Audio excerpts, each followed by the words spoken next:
the springtime, and as the blossoms opened, so did the fashion shows. The designers, though, aren't thinking of spring. As always, they have to be 2 seasons ahead, and it's the winter ready-to-wear collections that have just been aired.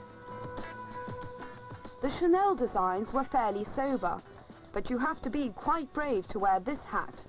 It's large and upward sweeping to balance the wide shoulders of today's outfits. Hats and hairstyles are still an important feature, and they've been kept very simple. Feathers often added to the whole effect for both day wear and evening. The emphasis on everything is feminine elegance.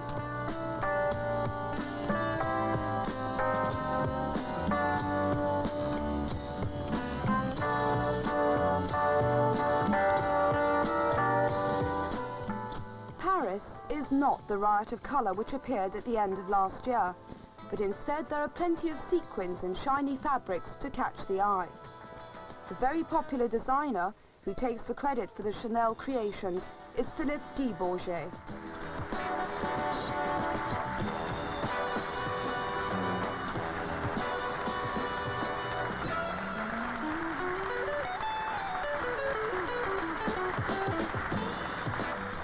The shows themselves are always a lot of fun and very glamorous, but they seem to be a far cry from what most women find practical to wear. The catwalk is one thing, everyday living's another. Most women know exactly what sort of clothes they want, and the creations of the designers, often exaggerated to get their message across, simply leave them cold. Chain store and boutique retailers, both in France and abroad, know this, and so they watch the parades each season with an eye to what the general trends will be. They then set to work on adapting them for a much larger but cheaper market.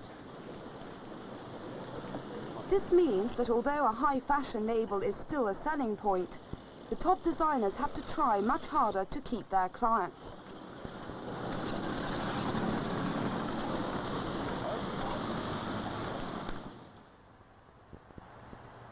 The designers have tried for the common touch, but unfortunately the initial impression is that the houses have taken a fashion sabbatical. After winnowing out the theatricals, we're left with no more than reruns of the broad-shouldered, pared-down shape of seasons past.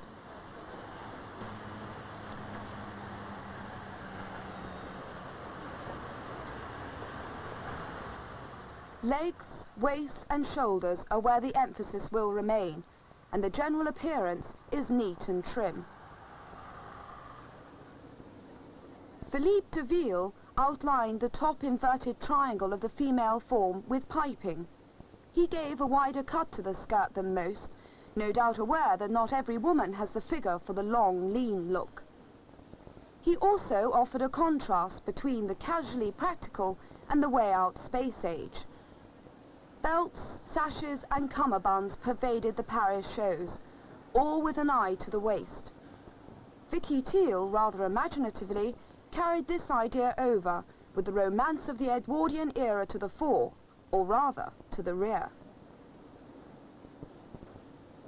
Vicky Teal's nostalgic theme, though, is nothing new. Paniers and bustles appeared 2 seasons ago, but here the multicoloured mousseline draping is so effective that the lack of novelty can be forgiven. Perhaps the newest style to emerge from Paris is this. It's the superwoman look, the shapes emphasized with a strong primary colour which could have been taken straight out of a comic strip. This outfit's all in leather, especially for those women who, after seasons of the layered look, are dying to be super sexy again. Paco Rabanne also showed a version of the jumpsuit. Loosely cut and in grey flannel, it's for those who feel like being a bit more modest.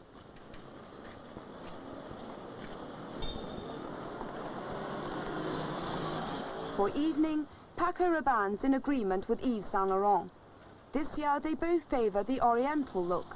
Trousers with an asymmetric top, all in a rich gold satin. For casual day wear, Courrèges always excels himself with designs aimed very much at the young. It's a sporty look that's softened by the pastel colours. For Courrèges there are no rules, and as far as he's concerned, pink's not just for the girls. It's for the men as well. Although the ethnic look is somewhat passé, Perspook decided to revive it and created a rather cluttered, but no doubt warm, pants and tunic. That's the danger of talking about trends when it comes to Paris. There's always someone to prove you wrong. But when it came to the pencil-thin skirt, Perspook was definitely in line.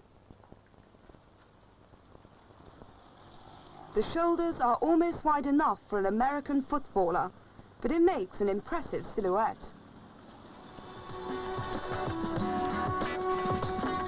It's difficult to fault the extremely well-tailored conservative clothes of Givenchy.